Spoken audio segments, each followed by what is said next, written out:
Grant and Cooper, Gish, Crawford, Tracy, Gable. There was one giant of a co-star who overshadowed all others. You're safe now, dear. It's like a horrible dream. It's like being back on the island again. Now it's all right. Don't worry. I'm going to stay right here with you. Anyhow, you know they're bound to get him.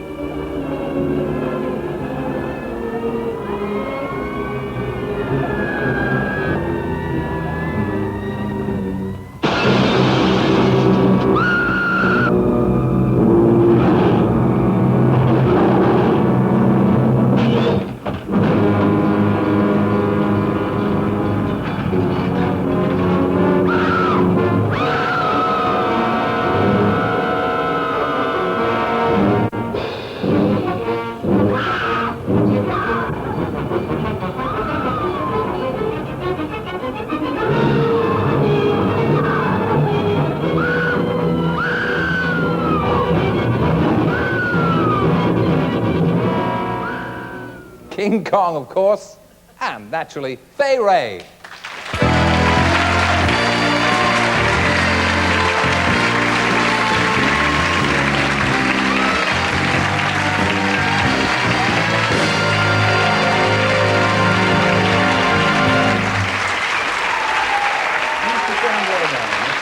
Lovely. Yeah. You came limping on a little bit there, did you? Yes, just a bit, because something strange happened to me in New York. They have potholes. Do you have those? It wasn't the big gorilla again, was it? No. No. If he had been there, he wouldn't have allowed this to happen to me. But I put my foot in one of those holes in the pavement, and it hurt just a little bit. But it's not important. You're a very brave woman. Here. You were always a brave woman, of course. Even yes, though I was. You screamed a lot. You were brave. Yes, I am brave. I was and I am. Plucky. I'm a very courageous lady. Well, you need to be for a show like this, for a start. Fay Wray is not just a stage name. It's a silly name, Fay Wray. Isn't it? Do you think so? I think it's rather poetic. It has a little rhyme to it. It's your own, though, isn't it? It definitely, yes. It was given to me by my father, not by my mother. By your father? No, she wanted a boy, and so when she didn't get a boy, she didn't have a name. And so my father took care of it. He called me Fay. Lovely. Did they want to call you anything initially? Did they want to call you, a different name in Hollywood when you were there? No, not initially. Some people, one certain producer thought I should have another name, like June Darling, but that thought lasted just for a moment or two. Yeah. That's all. Fay Wray served you very well, of course, in your own name. You were promised, for that movie, promised the tallest, darkest leading man, weren't you? Yes.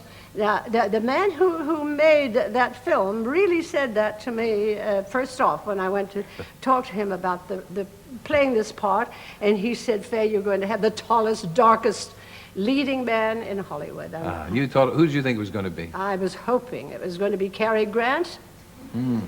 He was tall and dark, and very attractive.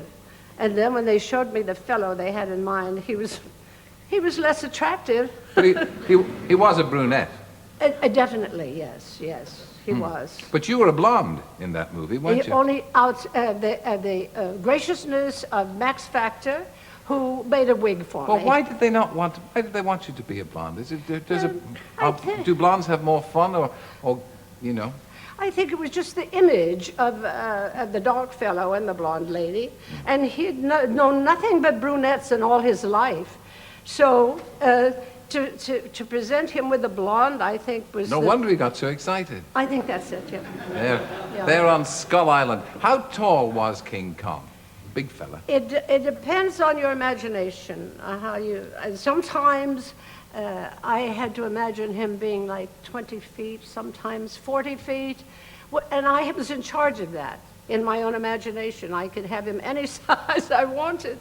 So that was a very good feeling, to be able to just dream him up as I went along. Exactly, but without destroying the illusion. He was only 18 inches high, wasn't he? Yes, he was. Except they did have a huge arm that was large enough to have fingers that went around my waist and lifted me up. That must have been terrifying, wasn't it? A mechanical hand. Yes, Big that's mechanical right. hand. Yes. Yes, Ah, yes, yes, no, I was yes. just thinking, I mean, that's where the bravery comes in. That's right. That's why I've named the book I've written On the Other Hand, because I was in his hand most of the time. So when I wrote a book about it, about my time in films, I called it On the Other Hand. Yes, and you dedicated it, because I read it over You the did? weekend. Yeah, yeah. You Don't sound so did? surprised. Other people will read it as well. I promise. But I think mean, that's charming. You dedicated the book to King Kong, didn't you? In a sense, well.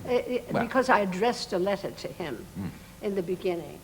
That's right. That was the preface. Does yes. it not make you sick that that's what people remember you for? No, it does not make me sick. Just annoyed? No.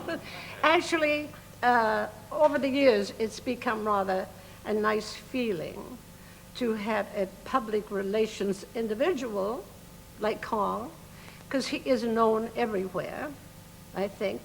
I think the film's played in every country in the world, and so he's very helpful to me, I think. But as I say, that's the one you're remembered for, but you made 76 other movies, and they were Yes. big movies with big stars and all that, and yet it's Yes. Fay Wray in the palm of the monkey's hand. It's true. It's true. What can we do about it? It's Too late now. Two voices with a single pop. True. But more than, if you'll forgive me, more than 50 years ago that was made, 1933. You're forgiven. Truth is always perfectly acceptable, isn't it? Yeah. It was. It was made in 1933, and that makes it more than 50 years ago. Yeah. Did it ever not disappoint you that they didn't do a follow-up like Son of King Kong or King Kong 2?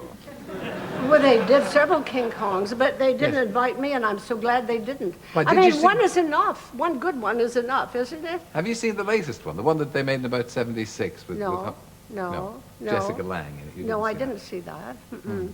No. Was Kong the best actor you ever worked with? He was not the best actor, but he The biggest. did. Well, he was the biggest. He was the tallest. hand, but anyway. also, he did. When you remember when he was on top of the Empire State Building, Will I ever forget? and the planes were shooting at him and hit him. Didn't you feel sorry for him? Say yes. Yes, I did. I did. The point is that I also, when I see it, I feel sorry for him. Of course. And I think that is really, to care is a great thing. Did anybody ever love you in your life as much as King Kong?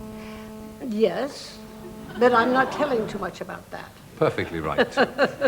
You can't be bruiting your life on the television, for goodness sake. Didn't Cary Grant fall in love with you?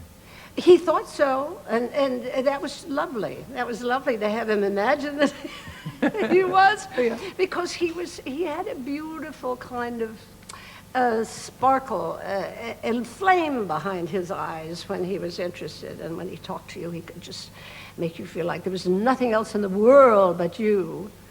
And I had that feeling from him, and I thought he was wonderful. I would like to have done a film with him. That would have been a great experience. I had done a play with him in New York. But most women, if they thought Cary Grant really fancied them, would fling themselves into his arms and be carried off to a cave or something. Cary wouldn't do that. No. No. He's more subtle than that, I think. And so were you, obviously. You know, a moment ago, when you came over there, I want to tell you something. You thought I was Cary Grant. No, I did not.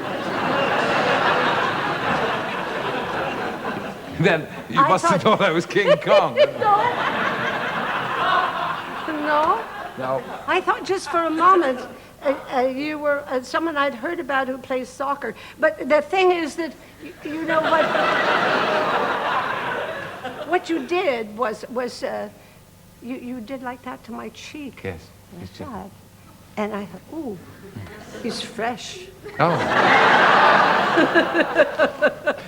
Well, after, the warmth in here, I'm not always that fresh. But I'm always delighted to see the likes of you. And it's a great pleasure to see you. Thank Congratulations. you. Good luck with the book, on the other hand. Yes, I hope you've liked it. And a lot of people have. Well, it's lovely to hear tales and to talk about the great days of the film. Yes. And to talk to a legend like yourself. Fay Wray.